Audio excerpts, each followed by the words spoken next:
Okay, here we are, everybody. Let's go tripping guy here. And here it is. This is the trail we're going on, the first one. The Woodland Trail.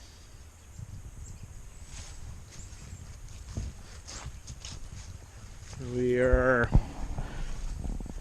Take a look at this map here. This is where we're at right here. A Woodland Trail.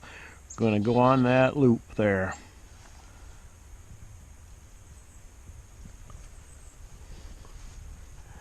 Okay, let's take a look at this sign too. Welcome to Woodland Nature Trail.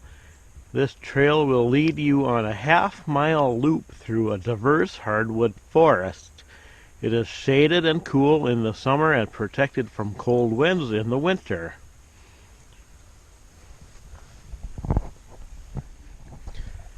But let's head down this trail. Okay, you know, on this, all these signs, I'm not going to be reading every single one along the trail, but we'll see. I will stop and read some of them. Okay, you know, of course, I just said that I wasn't going to read all the signs, but I think maybe I better read this one. Poison ivy. Okay, let's keep our eyes open for poison ivy, I guess. But anyways, that's what the poison ivy looks like. Common in woodlands and thickets. This plant is most dense in recently disturbed areas. It always has 3 leaflets, which can be either smooth-edged, lobed, or toothed. The leaflets may have a shiny or dull surface and are red in the spring and fall. The plant can reach a height of 12 to 16 inches here at Maplewood. The sap of this plant, when it contacts human skin, may cause a skin irritation in many people. The irritation may be a rash or blisters that itch intensely. This rash may last as long as 3 weeks. Okay. Huh. Could that be poison ivy, maybe? I don't know. God, I don't think I'm going to go walking through there. Okay, we'll stick to the trail. How about that? That's a good idea. Gosh, beautiful morning for a walk. The sky is overcast right now, but look at that. At least where I'm at, you can't feel any wind at all. It's so thick in here. We'll take a look up. Okay, and that tree right there.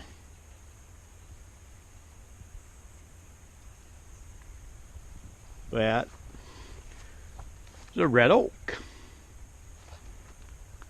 Yep.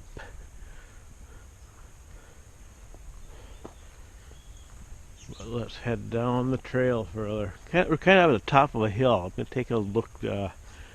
Look down that way. We've got water down there. That must be that the cattail marsh that they were talking about on that first sign back at the beginning. But we'll find out. Gosh, this is nice.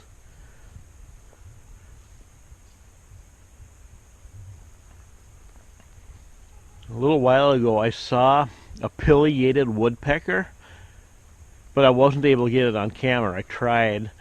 It flew away before I was able to get in a location to...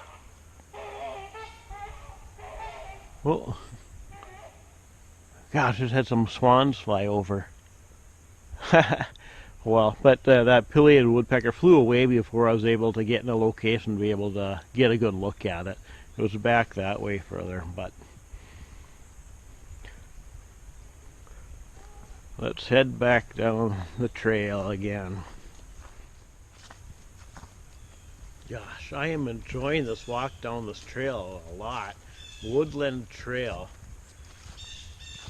If you're ever up here at Maplewood State Park, Be sure to walk on this trail.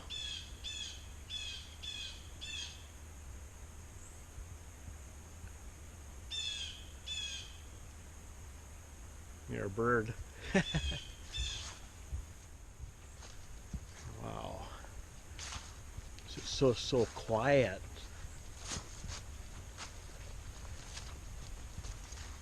It's so calm here.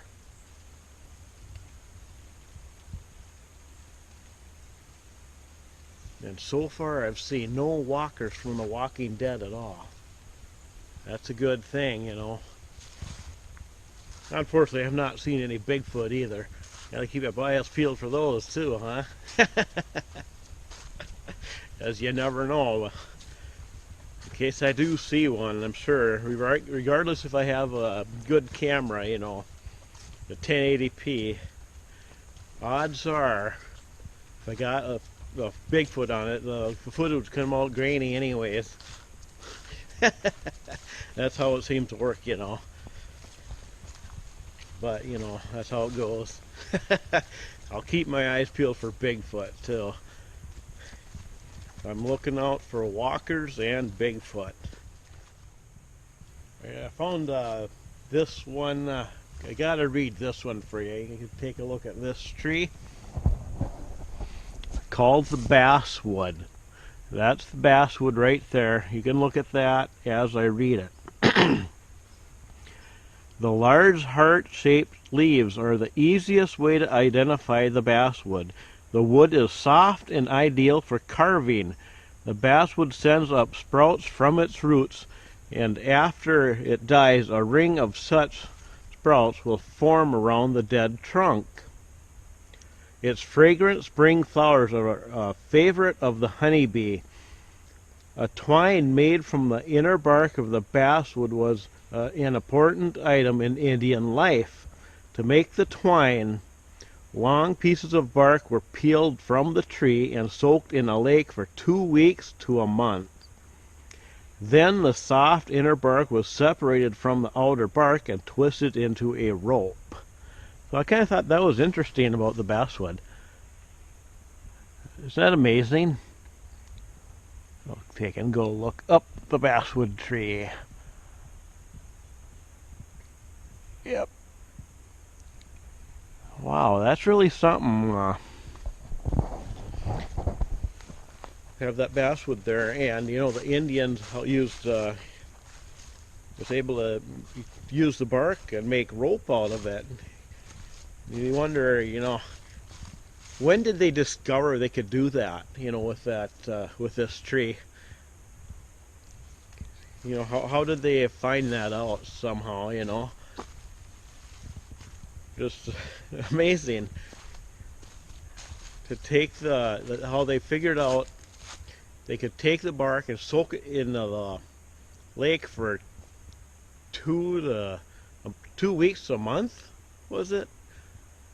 How they find that out? How they figure that out? That's the part I can't figure out. You know, how did they find out they could do that? You know. It's one thing, you know, taking that bark and making the rope as it is, but how did they figure it out, then to soak it in the lake for like a month? That's really something, you know, how they were able to figure that out.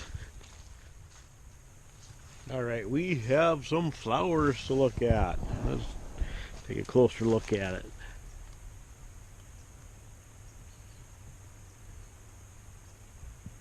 Yeah, for you flower lovers out there. But this location also is, here's that marsh. The marsh overlook there. This sign says. So I'll kind of hold the camera here. You can look at the marsh, and I'll take and read the sign. Stop and rest a few minutes as you enjoy the subtle beauty of the cattail marsh. Marshes play a vital role in the lives of humans and wildlife. Great blue herons, great egrets, common loons, mallards, red-winged blackbirds, Common yellowthroats, tree swallows, and many other birds use this marsh as their nesting or feeding grounds. Many important fur-bearing mammals such as the beaver, muskrat, raccoon, and mink depend directly or indirectly on marshes to meet their habitat requirements. Marshes, by collecting and storing runoff water, lessen the chance of downstream flooding. They purify and recharge our groundwater supplies. They provide us with many different recreational opportunities. Unfortunately, over 50% of the marshes in the United States have been drained and converted to crop production or urban development. What would life be like if all our marshes were to disappear? What would happen to our fish and wildlife? What would happen to the quality and quantity of our water supplies? Most of all, what would happen to the quality of our lives? And there's the marsh, right in front of us. That's just beautiful.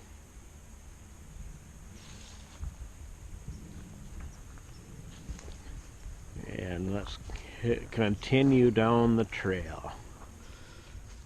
Okay, I arrived at a fork in the road again, and there's not a sign here. I can turn you around and see the sign used to be there, it looks like. But the good thing is I took a look at the map. See, I can either go that way up a steep hill, not really steep, but or I can go down that way. But I looked at the map, and what the trail does, it goes down there where it loops around, and then it kind of comes across and connects over here again, but on the other side it'll continue on going down that way. So if I went right now, if I went that way, I would go up over that hill, then I would take a left and come loop around, and I would come back right here. But if I go this way, it'll loop around, I'll come over there, and then I can just continue going to the right, where the trail also goes. It'll head back towards the road. So if I went up this way right now, I would have to go up this hill twice. Or I can go there. Of course, it's not a super long, steep hill. I just may do that, go up that way, just so I go down this stretch. Because if I go down that way, I won't go up this hill at all. So I'm going to go up this hill.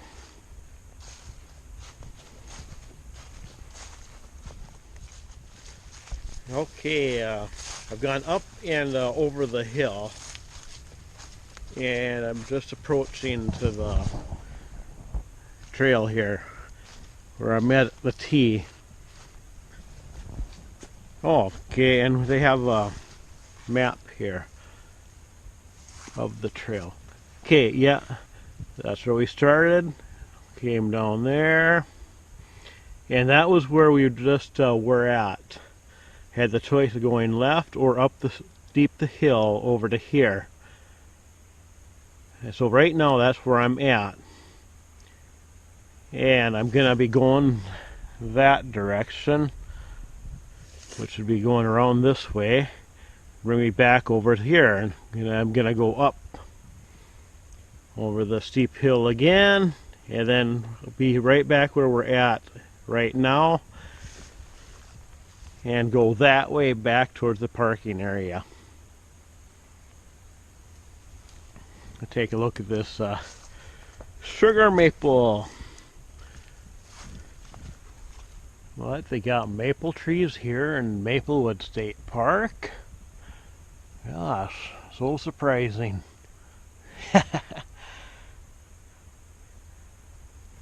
Yeah. I wonder if I should read this one.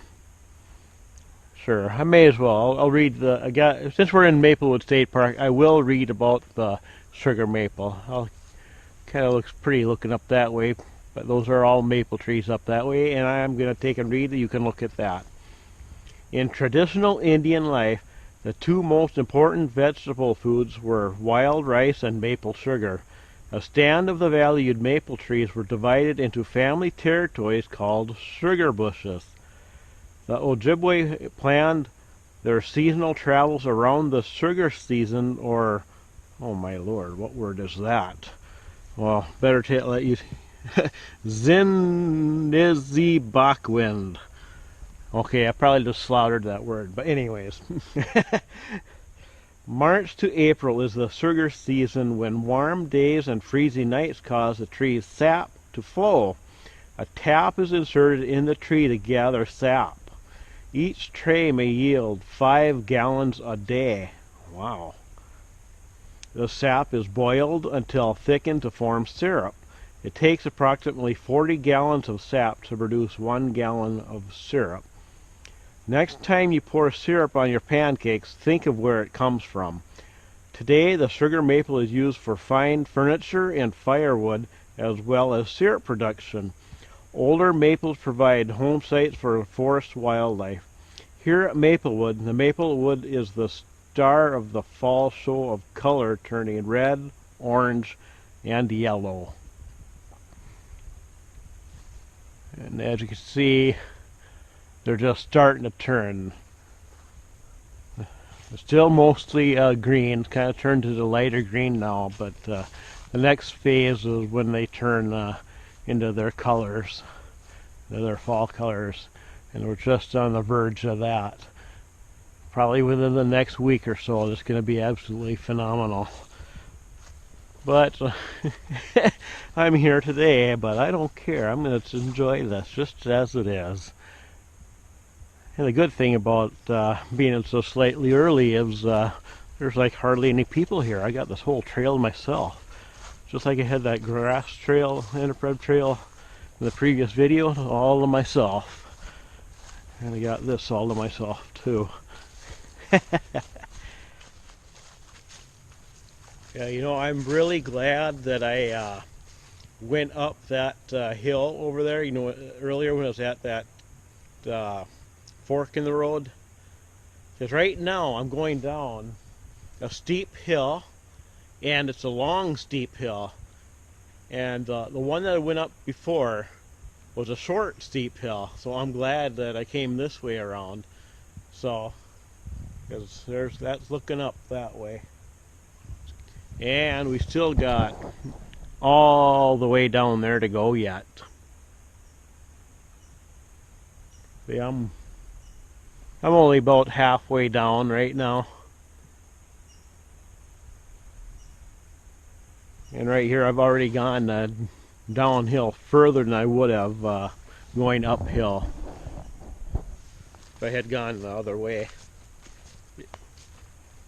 That I had gone the other way, but I guess I got lucky this time. Of course, I don't know what's on the other side, so maybe I'm gonna have to go up the hill again over there, but not bad. Yeah, right now I'm approaching the furthest point of the trail from the road. And you know, on long trails like this, most people would be looking for, like, you know, for wildlife, you know, like deer or any other like little animals like raccoons or stuff. Me, I'm watching for walkers and Bigfoot. But if I saw a deer, I suppose I would take a picture. It didn't take off before I get the camera out. Isn't that beautiful though? Look back there.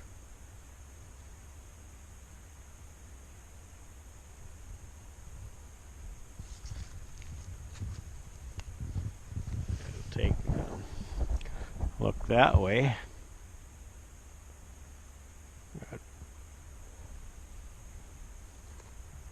And here's the end of the far end of the trail around this turn here.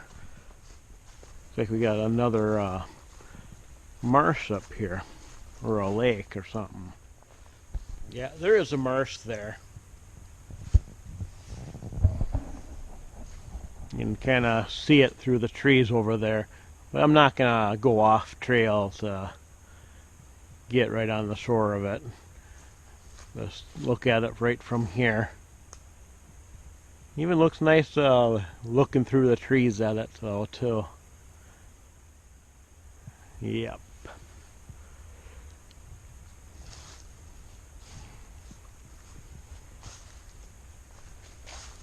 There we go, heading down the trail again. Alright, guess where we are. I've made the loop around. I'm back at that fork in the road I was at earlier. See, there's that post there. Remember I was here earlier? I decided to go up that way instead of that way. And I went up it, and I went there. And of course I circled around and came back that way from there. Which means I'm going up this hill again. And this time when I get over that T, I'll be taking a right. Alright. I made it up and over that hill. And I took my right at the T. And I'm heading back towards the parking area. And I'm going downhill. I'll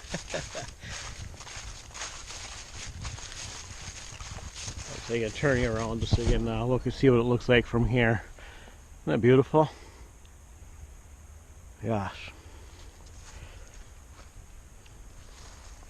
Yeah. Woodland Interpretive Trail, this is. Maplewood State Park in Minnesota. Look at that direction a little bit.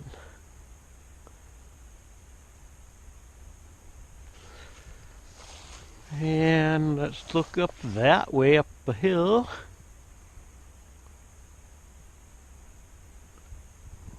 So you can where we come from.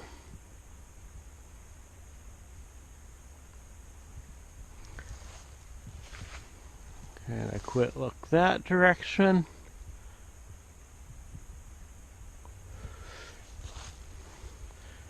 There we go. Back down the trail. Alright, and here we are. We're at the end of the trail. There it is, Woodland Trail here at Maplewood State Park. I hope you enjoyed this video. I sure enjoyed walking down it. Man, it was beautiful. Thanks for joining me. Let's go tripping!